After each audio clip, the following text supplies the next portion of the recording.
Bien, amigo, como lo habíamos anunciado, tenemos la presencia del doctor Renzo Gotelli, es abogado en temas deportivos, para aclarar un poco el panorama. Ayer habíamos conversado con él cuando recién estábamos pendientes y expectantes del tema de la resolución del TAS, que no se ha hecho oficial todavía, pero se puede prever algunas cosas. Doctor, bienvenido a TV Noticias 7.3. ¿Cuál es el panorama con respecto a lo que pasó ayer hasta el día de hoy? ¿Ha cambiado en algo? ¿Se mantiene la misma expectativa? ¿Cómo está? ¿Qué tal, Robert? Agradecido por la invitación. De hecho, está circulando mucha información en las redes y creo que es importante que la gente sepa de que los fallos del TAS, al ser un tribunal conformado por abogados y tiene un reglamento muy estricto en ese sentido, son muy reservados, confidenciales. Es decir, hay muchos rumores de que se quiere expandir la sanción a 2 años en algunos medios conocidos en Sudamérica, pero lo esencial es de que la expectativa es, esperamos un fallo justo, ¿no? Desde el punto de vista de todos los abogados que vemos estos temas, creemos que el fallo va a ser justo si es que Paolo lleva una buena defensa, que es lo que se espera en estos casos, ¿no? Tengo entendido, doctor, que WADA no presentó el recurso para ampliar sanción. Sí. Por lo tanto, el jugador está totalmente habilitado, si es que así lo requiere su técnico del Flamengo, como Ricardo Gareca en la selección, ¿no es así?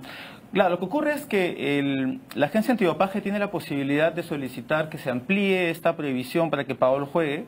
Y bueno, hasta donde sabemos, la información que está circulando es que no lo ha hecho. Entonces, Paolo estaría expedito para jugar hoy día, ¿no? Si es que tuviera la posibilidad de hacerlo, ¿no? Tanto por Perú como por el Flamengo, ¿no? Pero hubo muchas especulaciones también, como bien decía. A veces las redes sociales o muchos se dejan llevar por este tipo de especulaciones.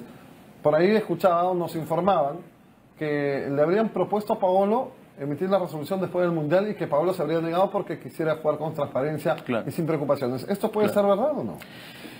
A ver, ocurre de que el TAS tiene sus plazos, ¿no? De hecho, ayer conversamos un poquito sobre esto y las normas internas señalan de que pueden tener hasta un plazo máximo de 4 meses, ¿no? Evidentemente, como es un caso emblemático, lo más probable es de que tenga el fallo antes del Mundial, ¿no? Que creo que es lo que ha pedido Paolo, pero es un pedido de la parte, ¿no? No necesariamente el tribunal va a fallar dentro del plazo, pero eso es lo que se espera, es decir, antes del 25 de mayo, que es la fecha, creo, de la convocatoria final, ¿no? Exacto, justamente le decir, más que antes del Mundial, sí, es antes de la convocatoria, porque no tendría tampoco esa posibilidad.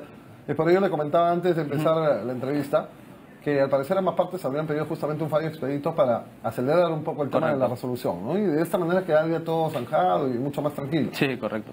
Ahora, ayer se lo preguntaba y sería bueno volver a aclarar, porque sigo escuchando, no solamente aficionados, sino en algunos medios, que si Paolo no hubiese apelado, o no hubiese pedido reducción de su sanción, la agencia antidopaje tampoco hubiese pedido una ampliación a 2 años. Esto es totalmente falso, porque WADA pudo haber presentado tranquilamente de oficio o directamente, ¿no? A ver, hay que ser un poco claros acá. En el reglamento de la FIFA, en el tema de antidopaje, la WADA o la agencia antidopaje es una de las personas legítimas o autoridades legítimas para poder apelar o recurrir al TAS, que es la última instancia en cuanto a solución de controversias deportivas se refiere. Entonces, no es cierto de que en caso Paolo no hubiera apelado, la agencia antidopaje no lo hubiera hecho. Si la agencia antidopaje lo hubiera hecho, lo más probable es que Paolo hubiera tenido que plegarse a ese reclamo, ¿correcto? Y también hacer la defensa, tal como más o menos lo está haciendo ahora. Es un poco de adivino saber si lo iba a hacer o no lo iba a hacer, ¿no? En realidad estamos especulando un poquito ahí, ¿no? Ahora, ¿era necesario pedir más reducción de la que ya le habían dado a Paolo cuando ya estaban corriendo los meses y las semanas? ¿Por qué pedir una anulación de la sanción si ya estaba cumpliendo ciertamente ese castigo? Claro, es una pregunta un poquito para ponernos en la cabeza del jugador y yo creo que, tal como conversamos creo por teléfono ayer, Paolo, en cuanto sale esta sanción, la primera, ¿verdad? La primera de 1 año y después la reducción a los 6 meses, habían pasado más o menos 3 meses de sanción efectiva, ¿no?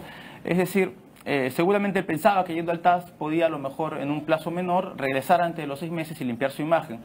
Si ese no es el escenario, poniéndonos un poquito en la idea de la defensa y del jugador, lo más probable es que el jugador espere limpiar su imagen por completo. No hay que perder de vista que Paolo es un jugador que no tiene ningún historial negativo en su carrera, ¿no? Esto pesa mucho a la hora de tomar las decisiones. Primero los antecedentes y segundo la intencionalidad o no.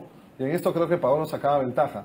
Pero hay un hecho que tampoco podemos dejar de nombrar, que la sustancia sí estaba en su organismo. Eso es importante que lo menciones, Robert, porque no hay que perder de vista el reglamento, ¿no? El reglamento señala, artículo 5, que basta con que ingrese la sustancia para que haya una responsabilidad objetiva, que eso es lo que mucho se está hablando en estos tiempos.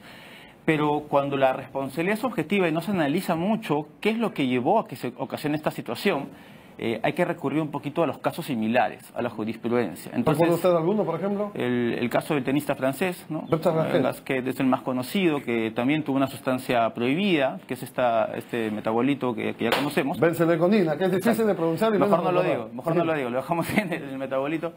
Y él pudo probar que tuvo una relación, pues, digamos, de noche con una dama en un local, ¿no?, nocturno, y que casualmente eso fue lo que hizo que la sustancia ingresara, porque la norma es muy clara en que el jugador es absolutamente responsable de lo que ingresa a su cuerpo.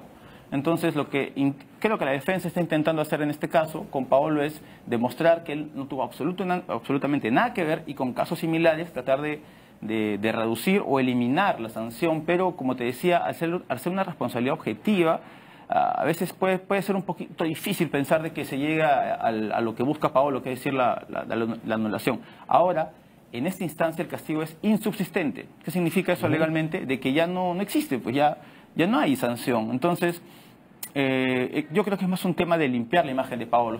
Todos sabemos que Paolo tiene contratos, tiene una imagen frente al público peruano y frente al mundo Hay deportivo. Empresas que lo buscan como imagen, entonces claro, esto también afecta cuando finalmente se ve sancionado, castigado por una situación de dopaje, más aún. Y seguramente algunos han perdido algunos contratos, seguramente no lo sabemos, ¿no? Porque y eso pues también es parte de lo que ha pasado, y Paolo quiere decirle a todo el mundo en este caso: oye, yo evidentemente no soy consumidor, y no solamente no soy consumidor, sino que no he sido sancionado por la FIFA. Aquí está la resolución. Yo creo que por ahí va la cosa, ¿no? Es lo que principalmente le ha querido demostrar, ¿no? Así es. Primero, que no tuvo una intención, que no es consumidor, y esto ha quedado claro, pero definitivamente el hecho de que la sustancia esté en tu organismo va a tener que valerse de argumentos muy fuertes para demostrar el porqué, ¿no? Y creo que ahí, como bien decía en algún momento el doctor José Luis Noriega, ahí tal vez se equivocó inicialmente su defensa, su primera defensa, no la actual, porque demoraron tal vez en mostrar las pruebas necesarias, ¿no? Y tal vez se hubiesen evitado todo este proceso que estamos viviendo ahora. Es que es complicado, ¿no? En teoría la tesis de Paolo va por el tema de la contaminación, de este té que habría tomado en Argentina. Entonces, para que alguien alegue algo así, tiene que llevar a la persona que habría ocasionado ese descuido, ¿no? Entonces, no está confirmado de que hay un testimonio sobre eso de parte de algún personal del hotel en Argentina, pero si esa fue parte de la defensa, a lo mejor lo podría ayudar, porque sería un poquito la línea del caso Gasquet, ¿no? Es decir, tener a alguien que testifique de que fue sin querer o queriendo que manipuló una sustancia que el futbolista consumió, a pesar y sin perder vista que el futbolista es responsable de todo lo que consume. Exacto, porque uno tiene que estar bien llevado por el nutricionista, por el médico, por el entrenador. Siempre está controlado en todo lo que come, en concentración más aún. Además, el espíritu de esta norma es finalmente que no se busque sacar ventaja deportiva hacia sus rivales. Correcto. Que la sustancia pues no te ayuda a correr más, a respirar mejor. Ese es el espíritu, y creo que en este caso nadie va a dudar que Paolo Guerrero es un profesional completamente que se entrega por la selección, sí, claro, que quiere mucho a su país, y obviamente esperemos que este tema pase. Bueno, a esperar simplemente, aunque él ya está habilitado, esperemos que la situación no cambie, el panorama no cambie, y que no nos sorprendan por ahí con una resolución que nadie quiere. Sí, de hecho estamos, creo todos, ya un poquito hablando fuera de la parte legal, la población está esperando que Paolo pueda solucionar su problema. Creemos que sí, el TAS normalmente, o ha tenido muchos casos en los cuales le ha enmendado la plana a la FIFA, porque el TAS tiene personal especializado en temas de derecho deportivo, abogados. Tanto la primera instancia y la segunda instancia de la FIFA no necesariamente. Entonces, es por eso que las audiencias demoran tanto, es por eso que hay tanta formalidad en este proceso, ¿no? Solamente un último tema, doctor, agradeciéndole nuevamente por acompañarnos, doctor Gotelli. Todos pensábamos que esta era la última instancia, pero se hablaba de una instancia más allá, ¿no? Que es no hay más, ¿no? El tema federal, nos decían, de las normas suizas, y que según el caso, aunque es muy complicado. No. Por ahí he escuchado también algunos medios, ¿no? No, el tribunal arbitral es la última instancia. Podría existir una posibilidad de pedir una nulidad de resolución, pero sería por un tema de algún error grosero, formal, o en el debido procedimiento, pero no creo que sea el caso. En realidad, acá, se acaba la historia acá, si es que se define, ¿no? Y esperamos que acabe bien. Esperemos que sea así. Le agradecemos como siempre, doctor, ¿no? A ustedes, cuando quieran. Muy amable como siempre. Listo. Bueno, y seguimos.